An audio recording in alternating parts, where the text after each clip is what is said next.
सभी श्रद्धालु भक्तजनों को मेरा सादर नमस्कार है। आज आप श्रवण करेंगे बृहस्पतिवार की व्रत कथा।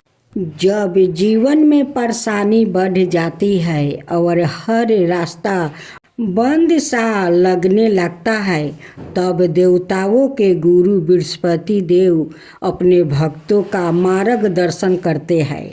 बृहस्पतिवार का यह पावन व्रत जीवन में सुख, शांति और समृद्धि लाता है। आइए श्रद्धा भाव से सुनते हैं बृहस्पतिवार व्रत की यह अद्भुत कथा, जो आपके जीवन में खुशियों का संचार करेगी। भारतवर्ष में एक प्रतापी और दानी राजा राज करता था। वो नित गरीबों और ब्राह्मणों की सहायता करता था। यह बात उसकी रानी को अच्छी नहीं लगती थी। वो ना ही गरीबों को दान देती, ना ही भगवान का पूजा करती थी और राजा को भी दान देने से मना कर देती थी। एक दिन राजा शिकार खेलने वन को गया हुए थे, तो रानी महल में अकेली थी। उसी समय बृहस्पति देव साधु भेष में राजा के महल में भिक्षा के लिए गए और भिक्षा मांगी। रानी ने भिक्षा देने से इनकार किया और कहा, हे साधु महाराज, मैं तो दान पुण्य से तंग आ गई हूँ। मेरा पति सारा धन लुटाते रहते हैं। मेरी इच्छा है कि हमारा धन नष्ट हो जाए, फिर ना रहेगा बांस और ना बजेगी बांसुरी। साधु ने कहा, देवी तुम तो बड़ी विचित्र हो।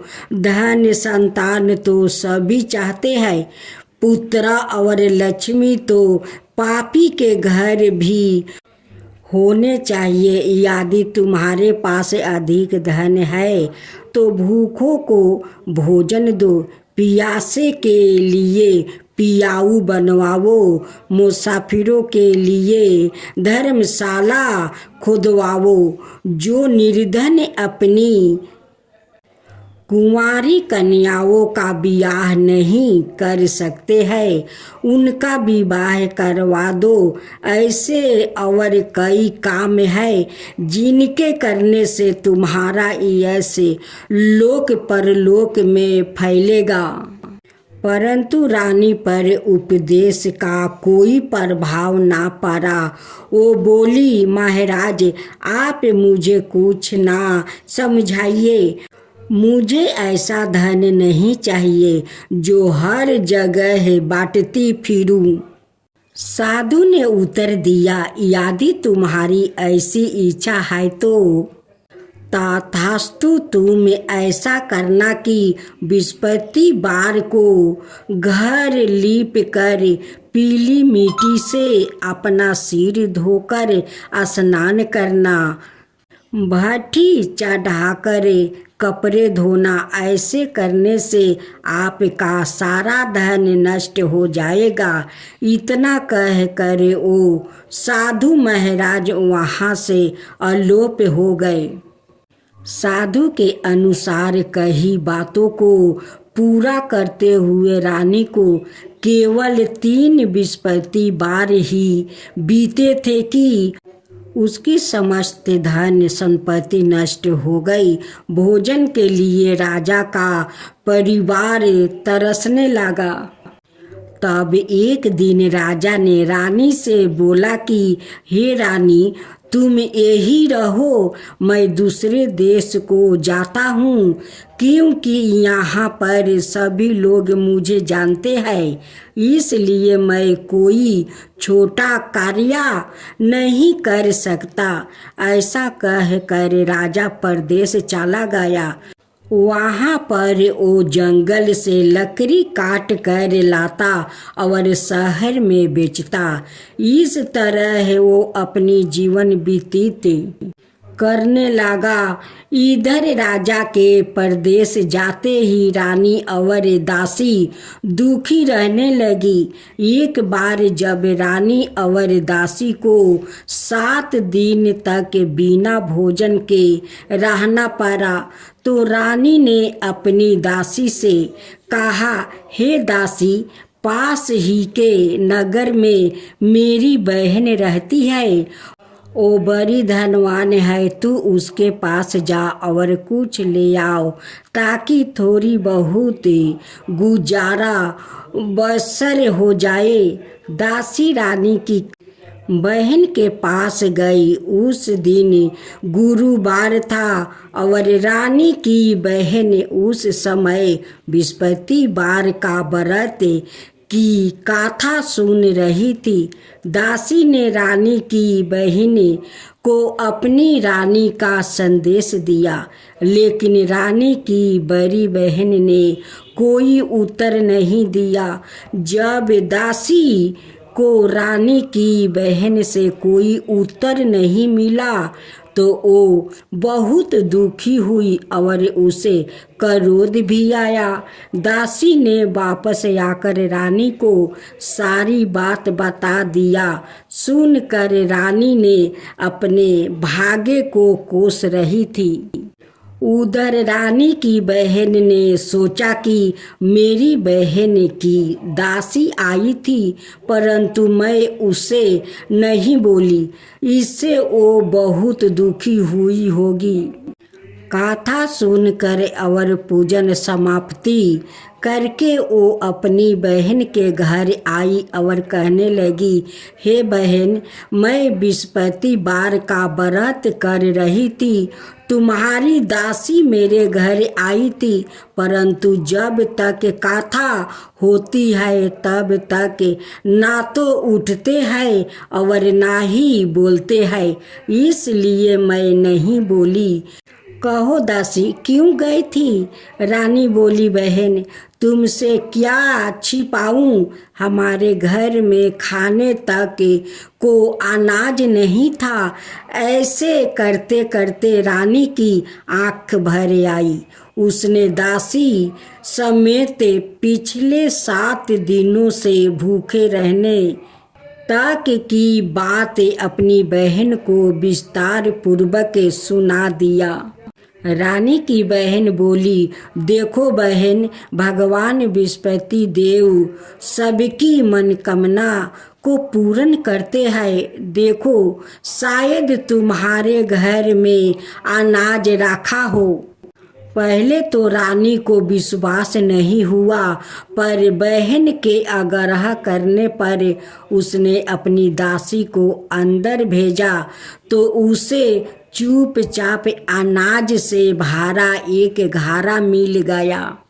यह देखकर दासी को बड़ी हैरानी हुई।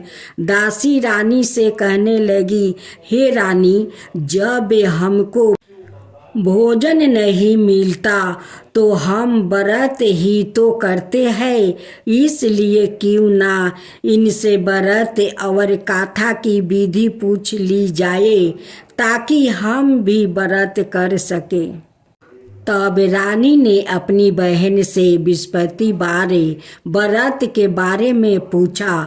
उसकी बहन ने बताया, बृहस्पतिवार के व्रत में चने की दाल और मुनका से विष्णु भगवान का केले की जड़ में पूजन करे और दीपक जलाए, व्रत कथा सुने और पीले भोजन ही करे। इससे बृहस्पति देव प्रसन्न होते हैं। व्रत और पूजन विधि बताकर रानी की बहन अपने घर को लौट गई। 7 दिन के बाद जब गुरुवार आया तो रानी और दासी ने व्रत रखा। गुड़ साल में जाकर चाना और गुड़ लेकर आई, फिर उसे केले की जड़ और विष्णु भगवान का पूजन किया। अब पीला भोजन कहाँ से आए, इस बात को लेकर दोनों बहुत दुखी थे। चौकी उन्होंने व्रत रखा था, इसलिए बृहस्पति देव उनसे प्रसन्न थे। इसलिए वो एक साधारण व्यक्ति का रूप धारण करे। 2 थालों में सुंदर पीले भोजन दासी को दे गए। भोजन पाकर दासी प्रसन्न हुई और फिर रानी के साथ मिलकर भोजन ग्रहण किया। उसके बाद वो सभी गुरुवार को व्रत और पूजन करने लगी। बृहस्पति भगवान की कृपा से उनके पास फिर से धन संपत्ति आ गई, परंतु रानी फिर से पहले की तरह आलस करने लगी। तब दासी बोली, देखो रानी, तुम पहले भी इस प्रकार आलस करती थी। तुम्हें धन रहने में कष्ट होता था, इस कारण सभी धन नष्ट हो गया। और अब जब भगवान बृहस्पति की कृपा से धन मिला है तो तुम्हें फिर से आलस्य होता है। रानी को समझाते हुए दासी कहती है कि बड़ी मुसीबतों के बाद हमें यह धन पाया है, इसलिए हमें दान पुण्य करना चाहिए, भूखे मनुष्य को भोजन करवाना चाहिए और धन को शुभ कार्य में खर्चा करना चाहिए, जिससे तुम्हारे कुल का यश बढ़ेगा, स्वर्ग की प्राप्ति होगी।